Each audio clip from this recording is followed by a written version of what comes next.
merci à Gilbert, hein, qui à chaque fois nous filme et permet que après vous retrouviez des traces de ce qui a été dit, si je parle trop vite, ou que c'est pas clair. Bonjour, bienvenue. On va juste commencer. On va juste prendre votre nom, comme ça. Avec un A. Oui. Merci. Parfait, merci. Donc bon bah, bienvenue pour la dernière. Merci aux nouveaux, nouvelles et aux habitués d'être là. Donc aujourd'hui, le sujet, c'est, vous l'avez vu, la négociation éthique d'Harvard.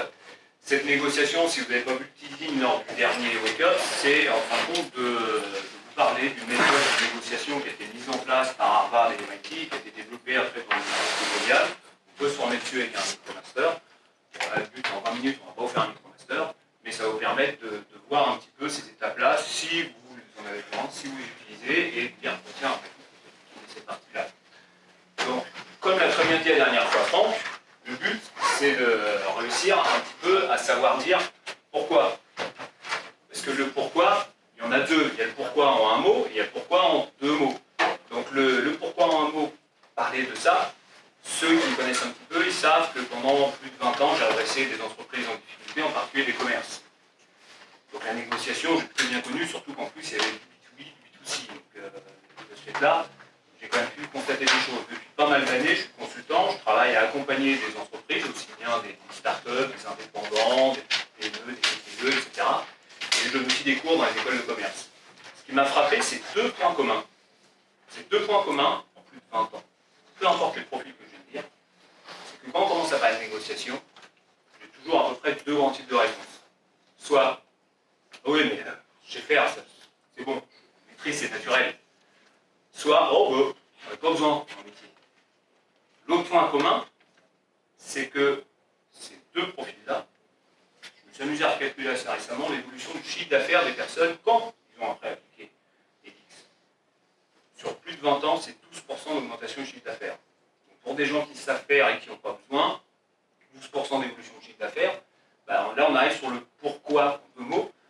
Là j'aurais tendance à dire c'est pour qui, pour vous, c'est de se dire tiens, si je vous donne deux, trois petits tuyaux qui peuvent être utiles, se dire ah ouais tiens ça je n'y pensais pas, je vais peut-être le faire comme ça, par différemment, je vais essayer, ça marche pas, ça marche, et que vous arrivez à gagner un peu de marge de chiffre d'affaires, bah voilà, ce sera ça plutôt qui sera intéressant aujourd'hui. Donc à chaque fois, pour ceux et celles qui sont déjà venus, je vais venir raconter une histoire d'une personne qui a été déjà accompagnée. Et là, aujourd'hui, l'histoire, c'est celle de Stéphane. Stéphane, qui peut ressembler à beaucoup dans la salle, quelqu'un qui a créé son entreprise il y a plus de 3 ans. Ça faisait 3 ans qu'il avait créé, qu'il dégageait le chiffre d'affaires, il était seul, son affaire fonctionnait bien. Et de ce fait-là, allez-y, allez-y. Vas-y, vas-y. Bonjour, c'est bien, il y a un bonjour. Oui, comme ça, voilà, au moins. On est commencé. Il est expliqué pourquoi on en était là. Et donc, Stéphane avait créé sa structure, il plus de 3 ans, il crée quand même un beau petit chiffre d'affaires, plus de 40 000 € à l'année. Seul bémol, c'est que il décrochait ses contrats à chaque fois au forceps, pas très adroitement, ce qui fait qu'il baissait le prix au maximum, la personne prenait le contrat, et au final, il ne touchait pas de salaire, il payait ses fournisseurs, il payait ses frais, pas de salaire. Donc il a commencé à se rendre compte que, en gros, il travaillait gratuitement. Gratuit, il s'est rendu compte que ça n'a pas grande valeur. Et plutôt que de reprocher ça, il s'est dit, il faut vraiment que je tente quelque chose, parce que qu'est-ce qui va se passer? Je ne vais pas pouvoir travailler encore une 4e, 5e année sans salaire. Je suis obligé de fermer. C'est dommage de quand même d'avoir 40 000 € de chiffre d'affaires. Ça veut dire que quand même, en gros, il lui manquait minimum 10% de marge pour pouvoir survivre. Au moins gagner un peu. 4 000 €, ce serait vraiment le grand minimum. Et de se dire, j'ai fait 80% du boulot, je le fais, j'y arrive, les clients sont satisfaits, reviennent. Mais il me manque ce petit truc qui fait que je travaille gratuitement. Donc là, il a décidé de se faire accompagner, de se dire, ouais, bon, c'est bien des bouquins, des vidéos, etc. Mais bon, je vais un peu investir pour tenter le coup, parce que de toute façon, là, je vais dans le monde. Donc il s'est fait accompagner. Et cet accompagnateur, il lui a présenté d'une façon qui était simple, sur une recette, qui est basée sur la recette d'Harvard, dont on a un petit peu parlé, mais il a agrémenté d'autres choses vu l'expérience. Et il lui a présenté, en fin de compte, sa façon de travailler en l'observant comme une pizza. Et la pizza, première chose qu'elle a une pizza, c'est une pâte. Et cette pâte-là, c'est votre gestion du stress. Parce que le souci, c'est que beaucoup d'entrepreneurs arrivent dans une démarche où on fait un peu de chiffres, mais pas assez pour vivre et qu'on va fermer. Donc on commence à stresser parce que le fait de se dire bah, il faut que je dégage du contrat parce que là je vais complètement fermer, et ben j'y vais stresser. Comme je suis stressé, je suis moins efficace. Comme je suis moins efficace, ben, j'obtiens moins de contrats. Comme j'obtiens moins de contrats, je prends mon stress et on rentre dans ce cercle vicieux qui fait qu'en gros on a besoin de beaucoup. Et au final, on se contente de peu. On est prêt à vendre sans gagner d'argent, en juste remboursant ses frais. Et là, le but, c'est dans ce stress-là, c'est de savoir en sortir. Il y en a certains autour de la table, entre guillemets, aujourd'hui, mais ici, que je sais, ils sont sensibles à ça. On en a déjà parlé dans des précédents Wake Up. Bah là, le consultant, ce qu'il expliquait, c'est que ta pâte, si tu ne l'as pas, si les gens commandent une pizza et qu'elle n'a pas de pâte, ils vont être un peu déçus. Ou si ta pâte, c'est du béton, si elle est comme ça, là, la recette ne peut pas être terrible. Donc, gère ton stress. Et le stress, bah, Stéphane, il a commencé à le travailler. Comme on l'avait vu déjà dans les derniers Wake Up, il n'y a pas plusieurs stress, il n'y en a qu'un. Donc il a travaillé sa courbe du stress. De dire qu'il faut que je sois assez stressé pour avoir envie de prospecter, avoir envie d'y aller, mais pas trop pour non plus être complètement démotivé. Il a travaillé aussi sur des choses toutes belles comme la cohérence cardiaque, je connais bien. Et il a travaillé sur pas mal de sujets comme ça pour se dire, bon, au moins, moi c'est le commerce qui me fait peur, au moins ça, gérer mon stress, bon ça va, ça me fait moins peur, donc je vais le travailler. Donc il a commencé à aller à ses rendez-vous clients comme d'une façon assez différente. Il a commencé à prendre du recul, à se rendre compte que bah, peut-être que là, je n'ai pas été bon. J'étais quand même moins stressé, il commençait à analyser, il sortait de la tête vidéo. Donc ça, c'était la pâte de la pizza. Deuxième chose, alors ça, c'est un truc, sincèrement, qui sidère. C'est l'assaisonnement. L'assaisonnement, en gros, c'est quoi chez un restaurateur? C'est essayer de deviner vos goûts, de connaître vos goûts. Si vous salez trop, et vous, en plus, il suffit que vous fassiez attention parce que vous ne pouvez pas manger trop de sel. Si vous avez un endroit qui est très bien mais que c'est trop salé, vous dire j'aimerais pas. C'est juste trop salé. C'est bête. Juste une pincée de sel qui fait que, même si le truc est délicieux, les gens partent. Si vous mettez trop d'aromates ou pas assez, bah ça, c'est simplement la même chose qu'on est dans la vente. C'est de s'intéresser aux personnes en face. Et c'est assez sidérant de se dire, quand on est dans le monde du travail, encore plus si on a une relation publique, et encore plus si on est dans la négociation, de ne pas s'intéresser aux grands classiques, qui sont les 4 grands profils qui existent dans la communication. Ils ont différents noms, on a besoin d'aller chercher sur Internet, ou de me demander à la fin, et je vous donnerai un peu les liens. C'est le disque, ça va être les profils par les couleurs, ou par les éléments. Ne pas s'intéresser à ça, c'est ne pas comprendre la sensibilité des clients. Et là, Stéphane, au début, c'était gros, ça sert à rien. Et après, il a repensé à sa dernière vente. Et là, il s'est dit, mais la personne, bon, lui, il vendait, il est plutôt d'un profil, il est très communicant, il est très sur le côté fun, amusant. Et son produit est assez innovant, c'est créatif. Et il s'est rendu compte, en réfléchissant à ça, que le profil de la personne en face était beaucoup plus cartésienne, qui avait besoin de chiffres, qui avait besoin de retour sur investissement. Et là, il s'est dit, mais qu'est-ce que j'ai été nul, en fin de compte, au moment où j'étais dans la phase de négociation, vraiment, de chiffre d'affaires, de la marge de mon salaire. Cette personne attendait en gros des preuves, des chiffres, et moi j'étais sur le côté amusant, innovant, à côté de la plaque. C'est la même chose, encore une fois, que de rater l'assaisonnement. Là, elle avait raté l'assaisonnement. Cette petite pincée de s'intéresser au profil de la personne en face, il l'avait loupé, en gros, il avait trop salé. La personne, ouais, ok, elle a trouvé ça bon, mais trop salé. Une négociation qui était quand même plutôt voyagée. Donc ça, c'est les choses qu'il faut penser à travailler, que Stéphane avait travaillé. Donc se dire, je travaille mon stress, ça, je serai plus efficace, j'aurai plus de recul. Ça paraît énorme, mais de toute façon, ça ne marchera pas sans. Si vous êtes trop stressé, vous savez bien ce que ça donne quand vous êtes trop stressé pour faire quelque chose. Deuxième point, c'est encore une fois de penser à se dire l'assaisonnement, de savoir maîtriser ça. Si on part au boulot et qu'on n'a pas la maîtrise, un minimum des profils de communication, je pense qu'il y en a plusieurs qui ça fait tilt dans leur tête, ils disent, ah oui, effectivement, c'est évident, mais c'est très peu utilisé. Donc s'il y avait une chose, sincèrement, que vous devriez faire en sortant de là, si vous ne le faites pas déjà, regardez ce genre de choses, disque, profil par les couleurs, profil par les éléments. Il y en a plusieurs, ça tourne autour du même principe. Intéressez-vous-y et travaillez ça, entraînez-vous. Tout à l'heure, il y a quelqu'un qui me disait, ouais, on peut le faire avec son mari ou avec sa femme. Bah, ça, c'est du relationnel. Ça, vous pouvez le faire avec votre femme, votre enfant, etc. Troisième point, là on vous dit, c'est vraiment la recette standard, Félix, c'est les ingrédients. Là, quand même. Et quand les gens me disaient, je sais faire, etc., on parle de talent inné et d'acquis sur la vente, c'est là que le talent doit avoir lieu. C'est-à-dire que ça ne sert à rien d'avoir du talent si on est stressé et qu'on ne s'intéresse pas aux interlocuteurs en bas. Ça ne servira à rien. Donc là, c'est vraiment le but de choisir ces ingrédients, de se dire mais combien je mets d'ingrédients sur mon pizza? 3, 4, 5, ça fait pas trop. Est-ce que je mets des gros morceaux, pas gros morceaux, est-ce que je mets une garniture, pas une garniture? Et ben c'est comme ça qu'on va commencer à travailler une vente. C'est de se dire qu'est-ce que je vais proposer à chaque client et pourquoi je lui propose. Et de commencer à réfléchir à ça. Quand on a vite fait, ça prend 3 minutes, c'est rapide. Et ça se présente d'une façon assez simple. Je voulais résumer entre guillemets avec des mots-clés, parfois on met des mots. C'est que si dans votre tête, on n'est pas capable de se dire, avant une vente, de se dire quels sont mes points d'aspiration, de réserve, d'ancrage, j'expliquerai après ce que ça veut dire, et surtout de se dire est-ce que j'ai dégagé une mesure ou pas, ça s'appelle du chinois, vous allez voir, c'est juste un acronyme, et ben vous y allez sans avoir réfléchi à votre recette. Vous ne savez pas les goûts des personnes en face, vous avez mis trop d'ingrédients, pas assez. Et Stéphane, quand il a compris ça, après je vais vous donner un exemple pour expliquer ça, il s'est dit, mais la vache, en fin de compte, quand je vais à la vente, mon client, lui forcément, il veut une offre claire, avec une entrée, un plat, des desserts, il veut un buffet comme ça. Et de la façon que j'y vais, même si je suis un bon cuisinier, je vais avec mon réchaud et ma gamelle. J'aurais du mal à le sortir ça. Donc le but, au début, c'est évident, quand on dit à une personne, le point d'aspiration, c'est de dire, mais combien tu veux vendre ton produit, ton offre, ton service? 1200 €. Ok. Ton point de réserve, c'est-à-dire le prix en dessous duquel tu ne pourras pas aller. Souvent, les gens me disent, pour gagner du temps, ouais, mais ça, je sais. Le temps qu'ils réfléchissent. En fin de compte, ils n'ont pas réfléchi clairement. En dessous de combien ils ne peuvent pas aller. C'est-à-dire qu'à un moment, si vous dites, bon, bah, minimum 10% de marge, parce que si je ne fais pas 10% de marge, je ne peux pas m'en sortir, bah, forcément, on travaille pour pas grand-chose.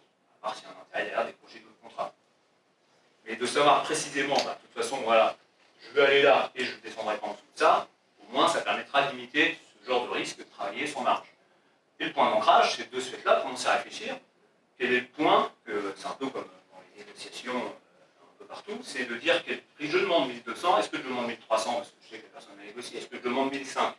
Ouais, mais 1005, si la personne a prévu 500, 1000 on va dire, ça fait quand même 50% de plus. Si je demande trop, ça va la faire fuir. Donc là, on commence à réfléchir à ce genre de détails. Et ce genre de détails, c'est sur le point assez important, ce qu'on appelle une ZOPA, une zone de possibilité d'accord. C'est de s'assurer combien la personne est prête à mettre. Le nombre de formateurs avec qui je travaille et qui veulent 600, 700 € par jour, alors que le marché, souvent, il va être prêt à mettre 300, 350. À un moment, il faut adapter l'offre, ou se rendre compte qu'il ne faut pas aller sur ce marché, on gagne du temps et on va travailler sur d'autres marchés. C'est vraiment de réfléchir à ça.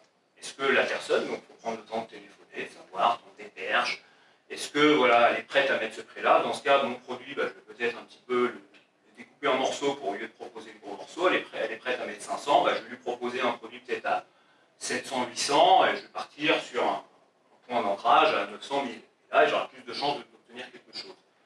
Et après, dernière chose à penser, je ne vais pas tout détailler, mais c'est vraiment pas en principe, c'est d'avoir ce qu'on appelle une mesure, une meilleure solution de rechange.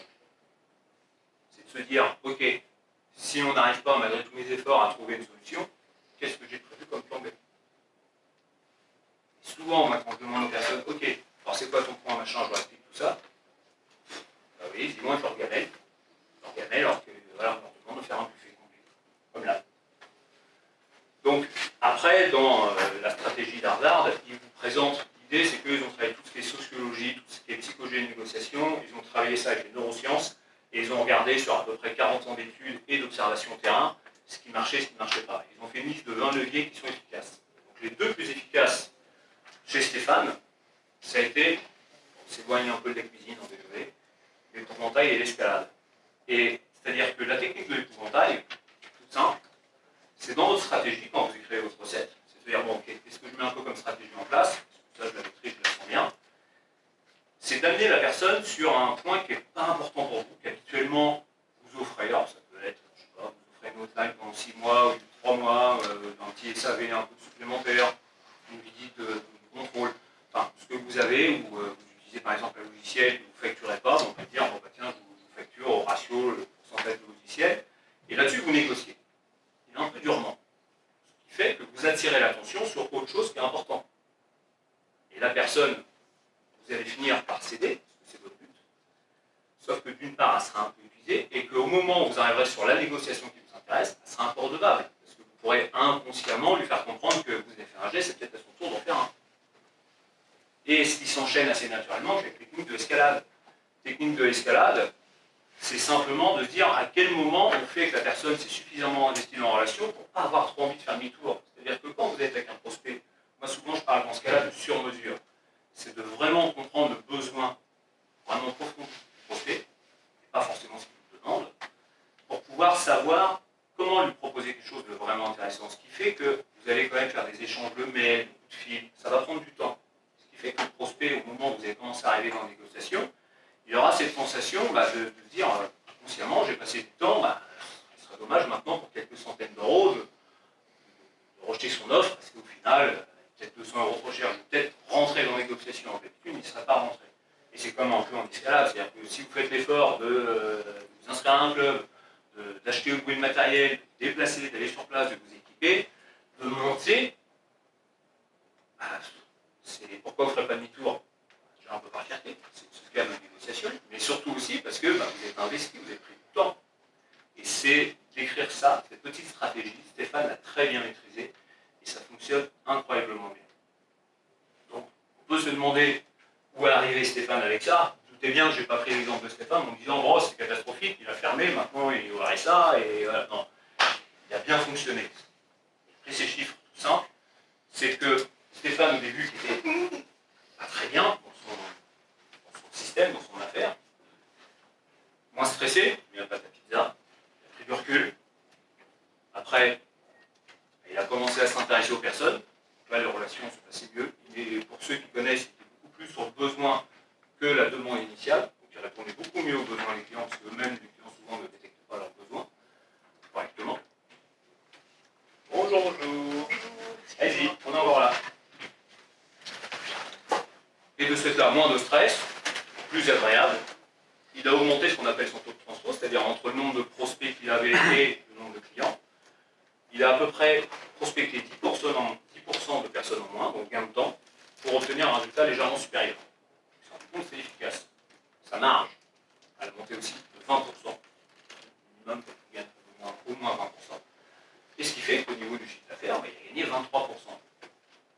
C'est quand même une progression à 23%, ça commence à être pas mal. Et en plus, en ayant moins de temps dans ce travail de négociation et moins de stress. Donc encore une fois, une personne qui se disait, tiens, je fais, mais avec une petite bout de ficelle, une stratégie qui n'est pas forcément compliquée, une recette qui n'est pas très compliquée à reprendre, en tout cas de prendre du recul, de travailler encore une fois son stress, maîtriser un minimum les cadrans pour faire de la communication, de savoir se dire, ok, c'est quoi ma ZOPA, zone de possibilité d'accord, la meilleure solution de rechange, et puis après déplucher dans les 20 techniques qui sont données dans la stratégie d'Harvard, se dire, tiens, laquelle je maîtrise, laquelle fonctionne, laquelle ne fonctionne pas, et de ce fait-là, non seulement lui, je ne l'ai pas mis, j'ai hésité à signer des contrats, je voulais mettre une soirée sur le gâteau, c'est qu'il s'est rendu compte qu'il faisait ce qu'on appelle une pré-conclusion. C'est-à-dire qu'il maîtrisait tellement la zone de possibilité d'accord, qu'il s'assurait que la personne était prête à mettre le prix escompté en fonction de l'offre qu'il imaginait, qu'à un moment, il n'a même plus vraiment besoin de négocier, parce qu'il a tellement bien cerné ce budget-là, que ça se fait naturellement. C'est-à-dire que quand on propose à une personne, voilà, est-ce que ce type d'offre, par rapport à vos besoins, dans ces tarifs-là, ça vous correspondrait, vous ne dites pas est-ce qu'elle est prête à acheter, la personne. Vous dites juste, oui, ça me correspondrait. Au moment où vous arrivez en négociation, vous avez déjà dit oui, ça, à ce prix-là, ça me va. Donc Stéphane disait, j'ai l'impression après de ne même plus négocier. Donc il ne conclut pas la vente à la fin, mais il conclut avant de la commencer quasiment. Très conclu. Et ça, c'est une technique, encore une fois, d'Harvard. Donc on peut, par rapport à tout ça, se poser des questions. Lui, vous voyez bien, il a augmenté, il a gagné en confort, il a augmenté de 22-23% son chiffre d'affaires. C'est de se dire, vous, là, profitez, on a quelques minutes devant nous, je dois être à peu près dans le timing.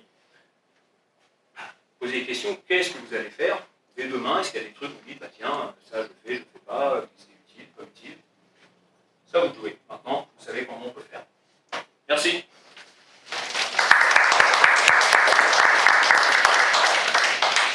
Moi, je vois un petit peu.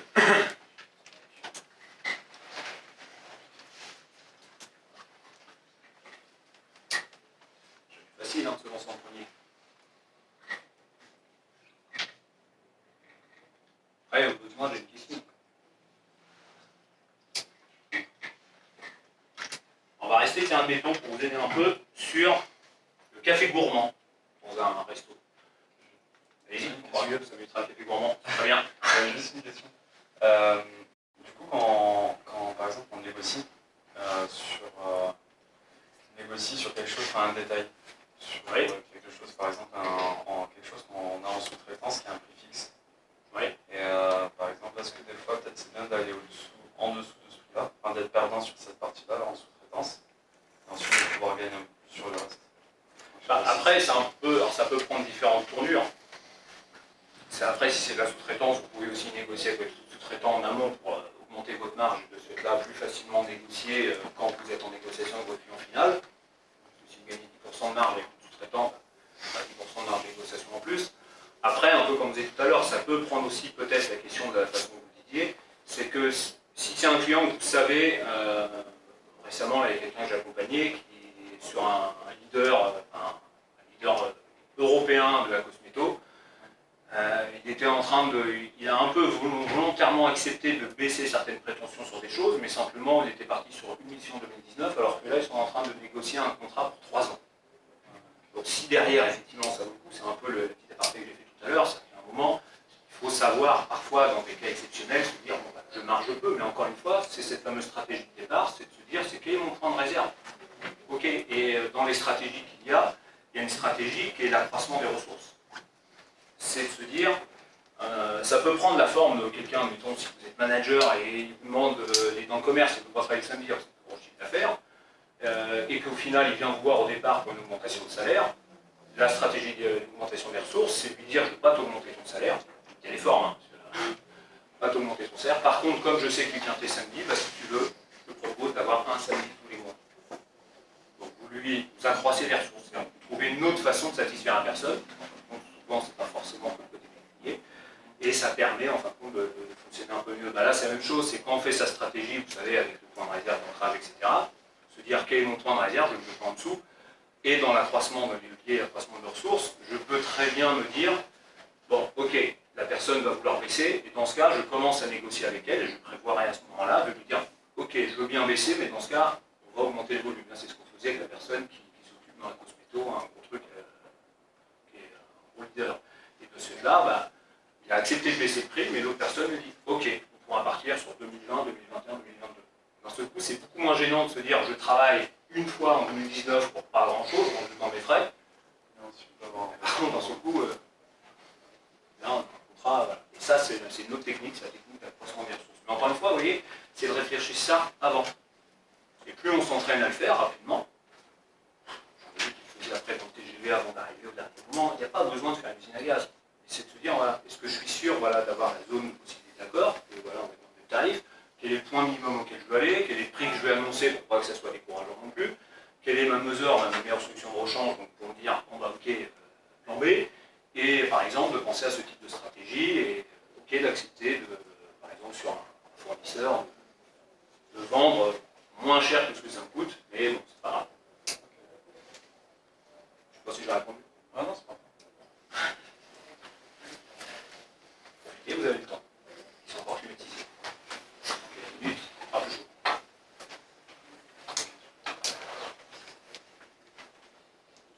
Vous faites ou pas? Ça vous paraît évident, la gestion du stress, simplement aussi de bien maîtriser, on n'est pas des sociologues, on va jamais maîtriser le cadre en profil, mais de savoir quel levier utiliser, comment au niveau de la communication, avoir la sensibilité de l'interlocuteur, ou de savoir en dessous de quel prix je ne vais jamais, de savoir, tiens, je m'assure avant que l'entreprise est capable de mettre le budget minimum que moi j'ai besoin.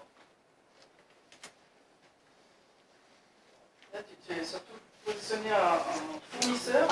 Quelles sont les astuces et de l'autre côté, les clients? Ben, elle fonctionne de la même façon, parce que cette stratégie-là, on va prendre c'est un autre levier. Alors, faut penser, c'est un peu le café gourmand que je parlais, il ressemble, il fait plusieurs leviers, le café gourmand dans les restos, mais il fait aussi du fractionnement. C'est-à-dire le fractionnement dans les leviers, ça va être assez simple. Quand vous êtes client et que vous achetez quelque chose, admettons même si c'est un truc indivisible, une voiture, bon quoi, moto, bref, vous ne pouvez pas la couper, vous n'allez pas dire je vais acheter le nez. Par contre, vous allez négocier sur chaque point, chaque rayure, l'état des pneus, etc. Vous allez fractionner la vente. Plutôt que de dire, votre voiture, elle est à 7 000 euros, je vous en propose 6 000, mais parce qu'en fin de compte, il y a les pneus, il y a ci, il y a ça. Non, non, non. Ce que vous faites plutôt, c'est que vous regardez les pneus et vous négociez 10, 20, 30, 40, 50 euros pour les pneus. Et en faisant ça, systématiquement, celui qui fait cette stratégie-là, il tire la vente par rapport au cas initial de 30% son avantage. Si c'est le client qui le fait, il va, par rapport à ce qu'il aurait fait en globalisant comme tout le monde le fait, il aurait gagné 30% de moins. Donc voilà, en tant que client, on peut utiliser ça. Donc on peut le faire des deux côtés. J'ai bien réalisé ici. Non, je suis arrivé avec quelqu'un qui passait. D'accord, ok. Une prise sur le verre, mince. Donc n'hésitez pas, entraînez-vous en tant que client. Quand la négociation est bloquée. Est-ce que ça arrive? Est-ce qu'il faut l'anticiper? C'est pas de miracle absolu. Dans les slides que j'avais pris au départ, j'avais mis un magicien, disant que c'est pas un tour de magie. Et souvent, où elle est bloquée, c'est qu'on n'a pas pris assez de temps de détecter la zone de possibilité d'accord. Alors souvent, les gens disent que c'est pas facile. Mais c'est à ça après que c'est la formation, de leur donner les leviers, de leur expliquer comment faire.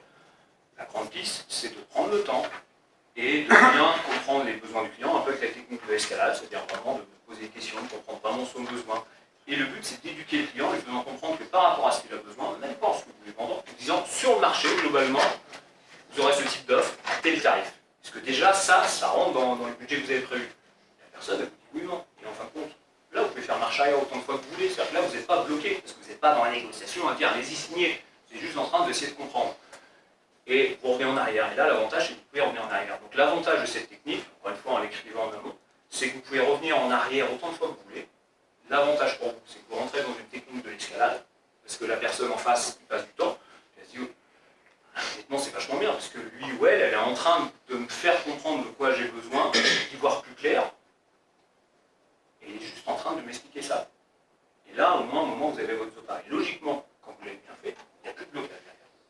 Mais, ça peut arriver, parce qu'à des moments, la personne que vous avez en face de vous n'est pas décisionnaire, donc vous avez beau essayer de travailler tout ça, le relationnel, etc. Mais si elle doit présenter votre offre, d'où l'intérêt d'éduquer, parce que n'oubliez pas que cette personne, parfois, sera votre meilleur vendeur à son comité de direction. Voilà, peut-être que dans le comité de direction, non, on est habitué à travailler avec le cabinet machin, on est habitué à travailler avec eux, et hop là, bon, on est bloqué. Ce que je veux dire, c'est qu'il faut co-construire finalement avec le client, c'est la meilleure façon de l'engager et de le faire signer, en quelque sorte. C'est vrai qu'on parle beaucoup de compétition, et moi dans la vente, pendant plus de 20 ans, tu m'as déjà entendu le dire, même avec des forces commerciales de vente en B2C, la première chose que je faisais quand je progressais dans l'entreprise, je leur disais, moi je vous demande qu'un truc, c'est que je vous demande de ne pas vendre. Arrêtez de vendre. Vous mettez un objectif de dingue, votre but c'est de bien renseigner les gens. Et croyez-moi, si vous les renseignez bien, déjà vous enlèverez le stress, le résultat, etc. Et vous aurez renseigné les gens. Et ils se rendront compte que vous êtes différents des autres. Et ils reviendront vers vous. Et ça marchera. Et ça marche tous les coups. Il y a des études sociologiques qui ont démontré entre la compétition et la coopération. Vous avez peut-être déjà vu, il y a des robots qui parfois, des universités qui s'affrontent avec les robots. Systématiquement, les robots qui gagnent, quand c'est des sports d'équipe comme ça avec les robots, c'est les robots qui ont mis en place une coopération. Ceux qui gagnent en individuel, quand ils sont en équipe, finissent par faire perdre l'équipe. Voilà, le client qu'on a en face de nous, c'est pas un concurrent. C'est quelqu'un qui est votre allié, parce que parfois c'est lui-même qui va vendre votre offre au grand PDG ou je ne sais pas qui, ou simplement parfois, même si c'est un indépendant, il va en parler à des amis autour de lui, à son mari, à sa femme, et c'est parfois ces personnes-là qui sont aussi un peu décisionnaires. Donc il y a un intérêt de bien former cette personne. Profitez. Le nom de la première technique avant l'escalade, c'était L'épouvantail. Il y en a 20.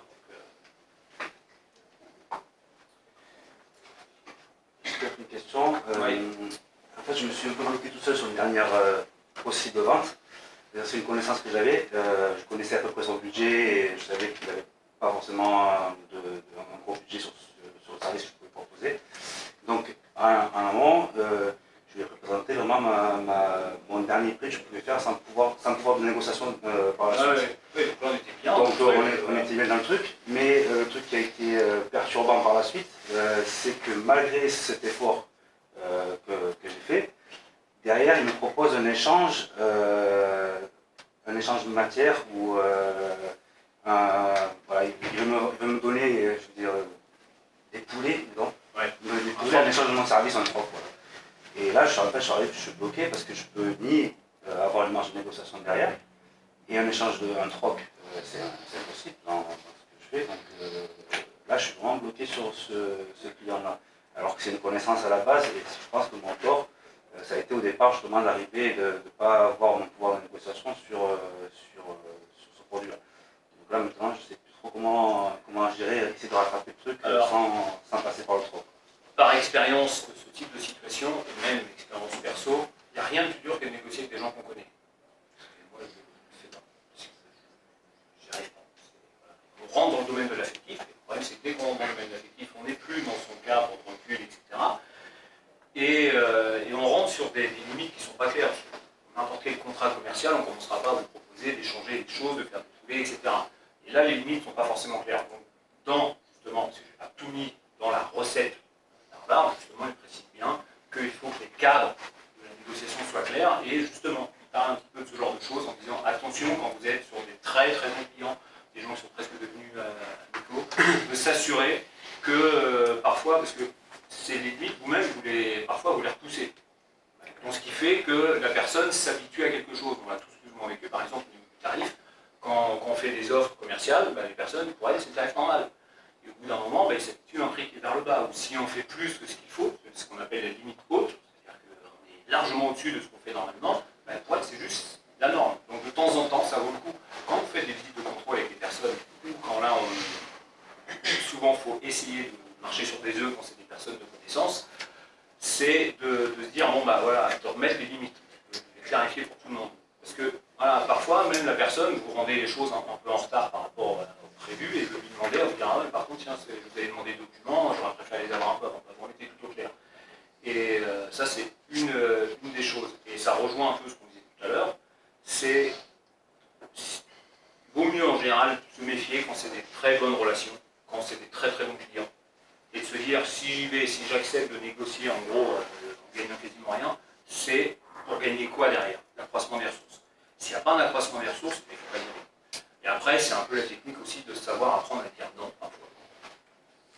Et ça, c'est pas facile. Ça pourrait être un vrai sujet, hein, pour apprendre à dire non, il faut savoir, pour une fois, savoir dire oui, oui. Dire oui, je te comprends pourquoi, etc. Mais voilà, je comprends bien que de mon côté, je ne peux pas accepter les trop. Je ne sais pas si j'ai un peu, mais en tout cas, juste pour rassurer, je n'ai pas de solution miracle, encore une fois, mais c'est effectivement marcher toujours sur des œufs quand vous êtes sur... moi, j'évite sincèrement de travailler avec des gens que je connais. Allez, une question là, je vais d'autres. Quand on parle de négociation, on parle très souvent de l'aspect verbal, mais on souligne très peu, voire jamais, aussi la posture. Ouais. Et j'aimerais savoir justement si elle avait un impact justement sur la négociation. Elle peut en avoir, sincèrement, pourquoi j'en ai pas parlé, parce que je suis nul là-dedans. C'est pas ma cam, je suis pas à l'aise. Donc je suis certainement, Gilbert sera mieux que moi, je suis peut-être dans ma posture pas idéale. Moi j'y vais avec toutes les imperfections qu'on a, le principal c'est d'être nature, et là je parlais de posture physique, etc. Je ne sais pas si c'est ce que vous entendiez. Alors après, ce qui peut se rapprocher de la posture, et c'est là que je parlais, vous savez, de l'assaisonnement, c'est de savoir un peu les types de personnes que vous avez en face. C'est-à-dire que classiquement, si vous avez une personne qui a besoin de côté innovant, de côté fun, de côté amusant, de côté différenciant par rapport aux autres, et que vous n'avez pas testé ça et que vous y allez avec quelque chose de très cartésien, très construit, niveau posture, vous êtes à côté. Après, voilà, je ne sais pas par rapport à quelle posture vous parliez vous. Je parle justement par rapport à l'analyse, parce que pour proposer un service ou quelque chose à la personne en face, connaître au minimum, comme vous avez dit, la personne justement qui parle avec nous. Et je parle du principe que la posture fait partie justement de l'analyse. Ah oui, clairement. Et ça, c'est vraiment le point de l'assaisonnement dans ce cas-là, cette posture-là. Vraiment apprendre à comprendre un petit peu les modes de fonctionnement des personnes en face. Après, attention, limite. C'est pas des sociologues, c'est pas une science infuse. Ça permet juste d'analyser. L'idée, c'est ça. C'est-à-dire à chaque fois qu'il y a une vente qui fonctionne ou qui ne fonctionne pas, peu importe, il faut apprendre à analyser surtout celles qui fonctionnent. Souvent, c'est l'erreur, on oublie celle-ci. Analyser les ventes qui fonctionnent et essayer de réfléchir techniquement par rapport va dire, aux postures, aux 4 grands profils de communication, vous dire, ah oui, tiens, à un moment, j'ai répondu spontanément ça, et là, j'ai senti que ça a matché. Et là, ah oui, effectivement, parce que c'était ce type de profil. Et là, mécaniquement, en faisant cette hygiène de travail, ça devient automatique, et vous améliorez votre relation, on va dire, dans le terme un peu postural. Après, encore une fois, moi, sur la posture, je tenir droit et tout, je prends un exemple, je ne peux pas vous donner de leçon là-dessus. Oui, finalement, dans la négociation, il y a une grosse part d'écoute, fait de l'écoute active. Oh, Parce qu'on pense souvent que négocier, finalement, c'est être acteur, enfin actif et parler, alors qu'en fait, finalement, on ne parle bien que si on a bien écouté au préalable. oh, oui, c'est ce qu'on disait, la différence entre le besoin et la demande. Pour bien connaître ce marché-là depuis très longtemps, depuis tout petit, s'il y a un truc, c'est que la personne qui est en face de vous, pas tout le temps, mais souvent, elle connaît quand même, sinon elle ne ferait pas appel à vous, elle ne connaît pas aussi bien le sujet que vous, j'espère en tout cas. Donc de ce fait-là, elle ne connaît pas réellement son besoin. Donc en posant des questions, on va se rendre compte que le besoin qu'elle a est assez différent de sa demande. Si vous répondez à son besoin, qu'elle n'avait même pas détecté, vous êtes forcément dans le juste. Et pour ça, vous l'écoutez.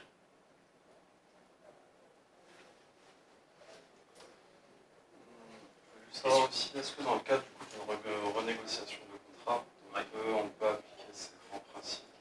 Donc, du coup, à partir du moment où on a négocié un contrat pour une période donnée, une certaine normalisation qui se fait sur les prix, du coup, pour rehausser les prix. Enfin, parce que du coup, le date au départ, pour décrocher le marché, on a juste mis un prix fixe. Et pour renégocier derrière, est-ce que c'est possible du coup de... C'est justement d'autant plus utile là, parce que ça, c'est plus dur. Renégocier un contrat, c'est un peu ce qu'on disait tout à l'heure. Là, c'est beaucoup plus dur. Donc, s'il y a bien un endroit où il faut y aller un minimum armé avec la recette, avec ses méthodes, etc., c'est là. D'où l'intérêt aussi, comme on disait, même sans faire une négociation de contrat, de dire en amont, admettons pour négocier le contrat au bout d'un an, déjà de préciser dans le contrat que, voilà, si c'est tacite, on va le reconduire et qu'il y aura une renégociation, mais ne serait-ce qu'au bout de 6 mois, de faire un petit bilan avec la personne, et puis de réexpliquer, de l'avoir clairement marqué, encore une fois, ça se travaille dans les devis, dans les factures, de marquer ce qu'il faut faire, ce qui est exceptionnel, etc., et de rappeler que voilà, ça c'était l'exception et que ce n'est pas la norme. Ce qui permettra déjà un petit peu de tendre la perche pour la renégo qui sera 6 mois après. Donc, dans les devis, on a le droit de rajouter, comme quoi c'est vraiment un prix... Il faut le faire, parce que sinon vous pouvez l'archiquer, parce que effectivement si vous avez... Encore une fois, hein, l'idée c'est n'hésitez pas à marquer, même si le prix d'ancrage il est élevé, si vous marquez que c'était 1500 et que vous finissez par aboutir à un contrat à 1200, ne marquez pas que c'est 1200. Marquez que c'est 1500 et que sous engagement de volume, voilà, d'une façon comme ça, vous faites une remise exceptionnelle, et après il faut encore une fois rappeler à l'ordre de la personne que cette remise est exceptionnelle et qu'à la base c'est un tarif de 1500 et que après, dans la renégo, vous pouvez très bien expliquer, dire bon, voilà, c'était en gros une remise de bienvenue, bon comme maintenant vous êtes un client un peu fidèle, voilà, je vous fais 10%, donc vous êtes à 1500, on descend un temps, voilà, et puis hop, là on attaque la renégo, mais sauf qu'au passage, déjà vous avez remis un niveau qui n'était pas celui de 1200, mais vous avez rappelé que c'était 1500 et que malgré tout, encore une fois, technique de montagne, vous avez annoncé à 1400 que 1500 et déjà la personne a compris que vous avez fait un geste. Elle aura plus de mal quand vous venez de lui rappeler que vous avez fait un geste, vous en redemandez. Laissez vos montants en fait dans les devis. Laissez toujours votre montant initial de base et après la réduction vous la faites en dessous. Parce qu'en fait, si votre devis est signé dans votre contrat, il va vous ressortir le devis signé.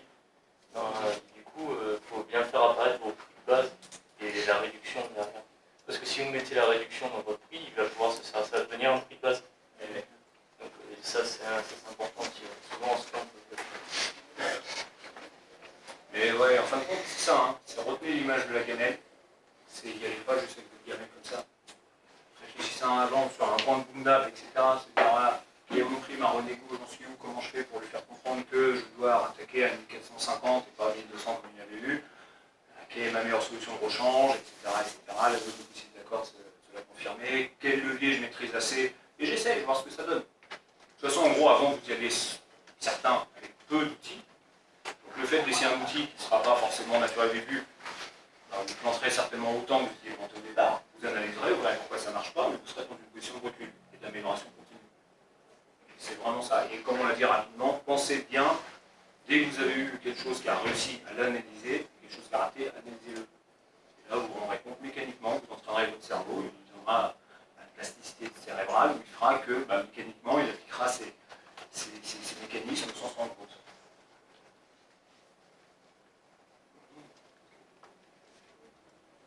J'ai jeté un froid moi, pour les vacances. vous avez mis. Au besoin, s'il n'y a pas d'autres questions, j'ai juste une dernière slide pour vous annoncer un petit peu le futur qui n'est pas encore écrit. Mais...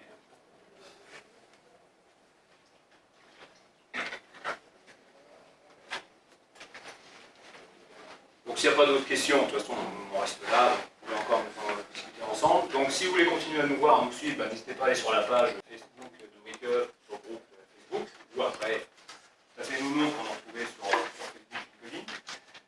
Merci également, Hicham est là, au bureau, de nous accueillir à chaque fois, ça fait quand même 5-6 mois maintenant. Merci à Gilbert, chaque fois de nous filmer, ce qui permet, quelques personnes me disent, c'est bien parce que ça permet de revoir ça après. Et sincèrement, sans les locaux et sans la vidéo, on aura un petit peu de mal. Et on est en train de réfléchir on va le travailler encore avec Hicham, à vous redonner d'autres rendez-vous ici, sur des thématiques identiques, différentes, et aussi à réfléchir sur un autre format. Donc, voilà. On vous tiendra au courant, on a les adresses, si vous allez sur la page, vous serez au courant, mais voilà, même si c'est pour beaucoup, une période un petit peu où on ne va pas se voir pendant quelques mois, rendez-vous en gros en septembre. Merci à vous. Juste pour compléter, les dates ne sont pas encore fixées, mais les thèmes, plus ou moins, il y aura un thème sur le personal branding.